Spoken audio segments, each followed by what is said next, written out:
Welcome back to Live Darts, everyone. Here we are, and we're going to go on a trip down memory lane with Dimitri van den Bergh. Dimitri, we're going to try and forget all modern darts for a while. We're going to take you right back. When did darts sort of like first come into your life, and when you were aware of it? Well, when did it start? The moment that I got born. My dad was back then already in Belgium, a very good dart player. He was already playing the full Belgium tour as a top player in Belgium, one of the best that they had. Represented the Belgium country many times in the World Cup, Spring Cup, Europe Cup. So yeah, I literally, when I was born, got into it.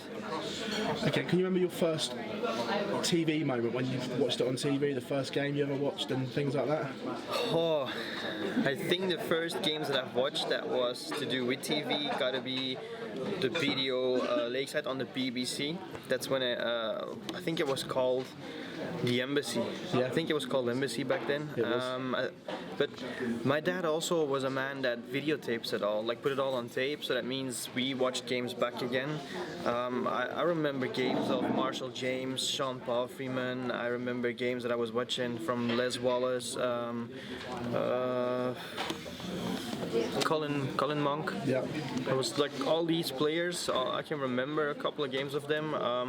I remember the 9-darter from Paul Lim against I think it was Jack McKenna or John McKenna. He was from Ireland. But my first ever, I don't know. But I watched many. I watched many easily. Yeah. Did you fall in love with the sport instantly? Of course, it was in my blood. It still is in my blood. I breathe it. I see it. I wake up with it. I go to sleep with it. If I'm back home and I'm watching something on YouTube, it's probably the darts. Games of my own, games of Phil, games of Michael, big games. So. Can you remember the first time that you realised that you were good at the sport as well, and you were, hang on a minute, I'm better than the rest? No, that's something I never really thought. But at some point people were telling me that I was a good player, that they see something in me, that I could be a big player. And as soon as I heard that Kim was playing professional as a job, that was more, well, simple, it was my dream. I've always known that I'm going to be traveling around playing darts. I never knew if I was going to be one of the good ones, if I was going to do great things, if I want to make history. I never knew, I never thought of it, but I do know that I enjoy it. I love this sport, I love this lifestyle, I love doing this as my job, and yeah, I'm just very lucky to be what I am. Going all the way back, you remember your very first set of darts, what they were? That could be Vincent van der Voort's back in the days that he was using them darts. Like, they were very similar to it. I know I played with these, what's it called? Copper dart? Brass. A thin, like, it was a thin barrel. And the flight and shaft was one thing. It was like green or yellow or red. You can see them in the slick stick type thing. I don't know. If you go to a fair and they do something with darts, them kind of darts, but that's because I was a young fella, you know. In the beginning I only got a shaft and a flight, and my dad had like I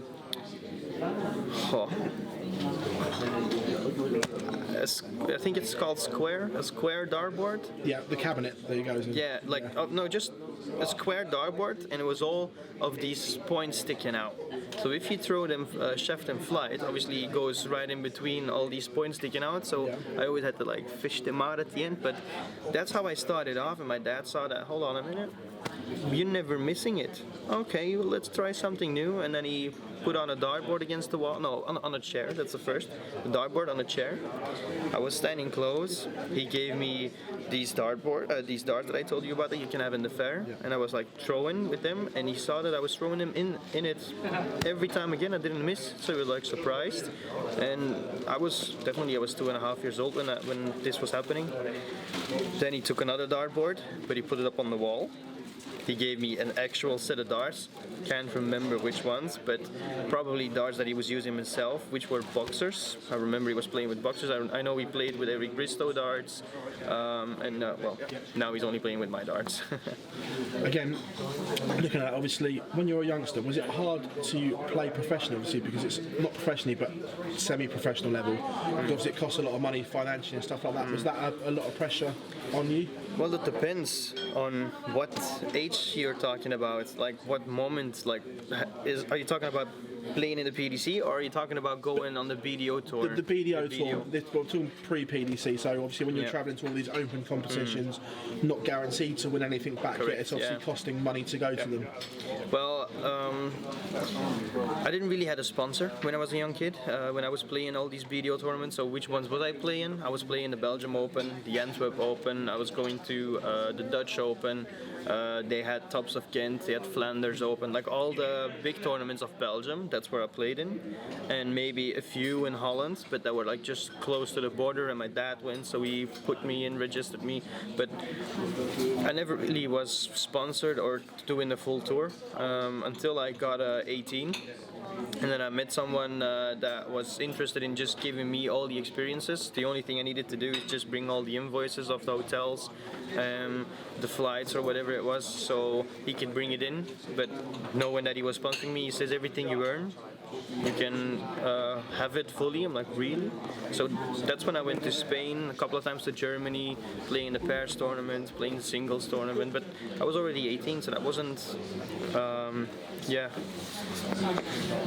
how can I say that? That wasn't the youth system then. So since I was 18, I had a sponsor and he helped me out. I was going everywhere, flying, playing darts everywhere. I even went to Sweden, but that's something I did on my own. I went over there to visit friends and played in Sweden. But as soon as I got to the PDC, obviously being a semi-pro, because that's when it really happened, being a semi-pro, I worked in the beginning just to make sure that I have at least earnings of money coming in, and that was important to get myself the pressure off of it, so it helped. In the early days of the PDC, was that tough? Obviously, because the standard is remarkable. You've grown into it and become a World Youth Champion, which we'll come on to later. But in the early days, when you're getting beat up on the dartboard, is that tough to take and keep coming back and trying to improve yourself?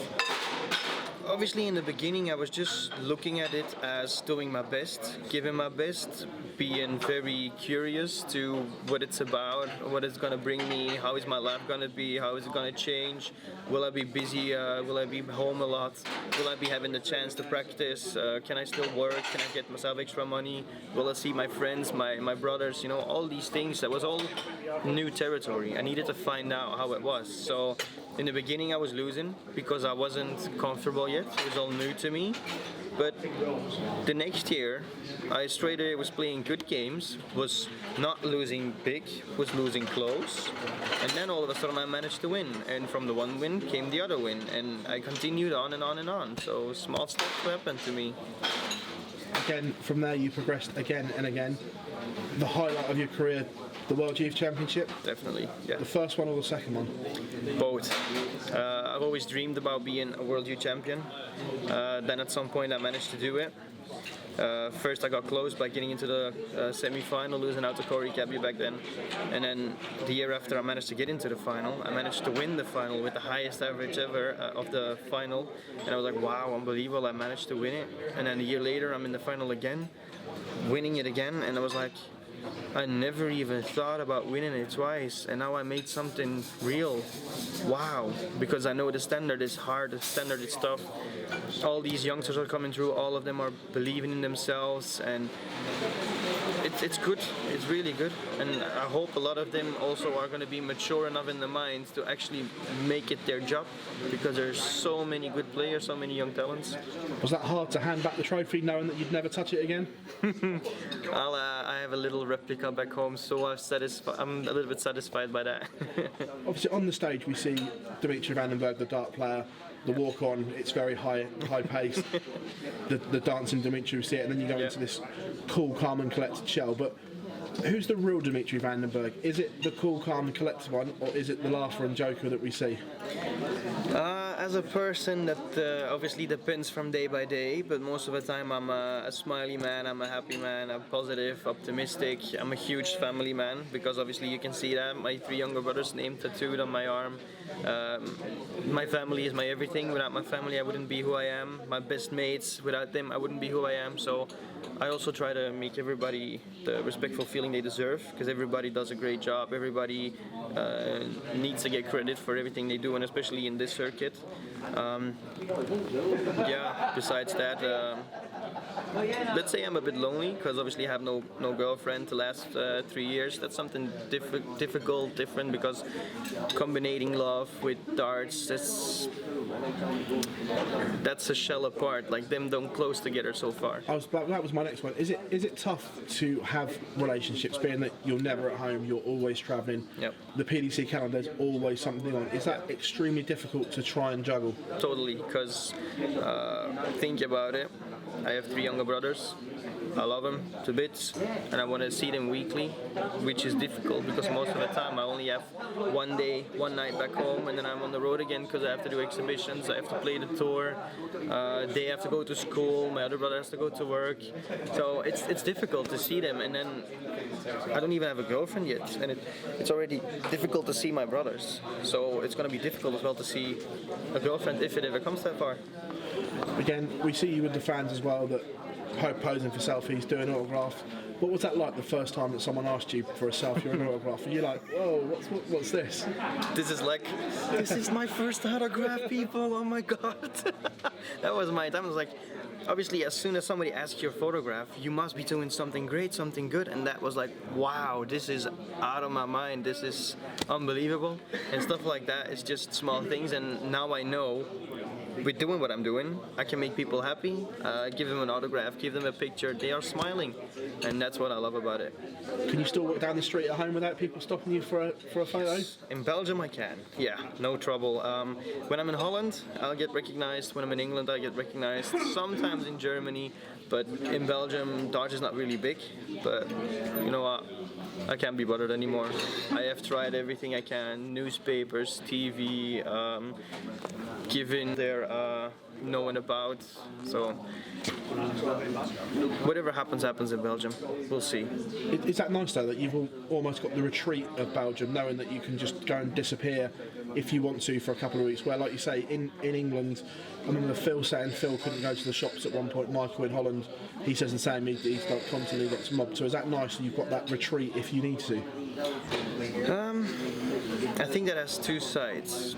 On the one side, I would say I'm not really happy about it because people don't really look to darts like I do. They don't feel darts like I do. They don't know how I do.